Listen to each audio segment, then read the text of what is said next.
Now, in your textbook, it gives the moment of inertia of a long rod of mass m and length L as it's rotating around its center of mass. And it says that that is going to be equal to 1/12 mL squared. So that's for this thing rotating around there. Now, what I want to know now is, what is the moment of inertia rotating around the end? Okay, so now I want to go around here. So top view. Okay, so this is like a side view or oblique view.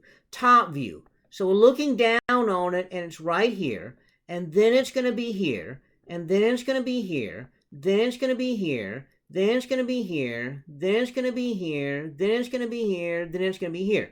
So as you look at it going around, then you can see the center of mass is going around in a circle right here.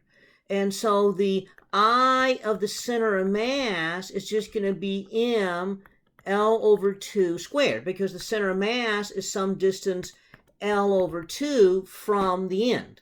But if you look at it, notice that this thing keeps changing orientation. So it was like this, then it's like this, then it's like this. So it's actually rotating. So now you have to have the I of it rotating, and we already know that's 1/12 mL squared, because we already know from the textbook, if this thing rotates around its center right here, then that's going to be 1/12 mL squared. Okay, so the total moment of inertia is going to be, we know it's going to be mr squared plus I naught. So it's going to be the moment of inertia of the center of mass going around plus the moment of inertia going around the center of mass. And so in this case, that's going to be equal to m times L over 2 squared plus 1/12 mL squared. Okay, well, we just do a little bit of algebra there. So I equals m L squared over 4 plus 1/12 mL squared. So that is equal to 1/3 mL squared. So that is the moment of inertia of a long rod going around the end here.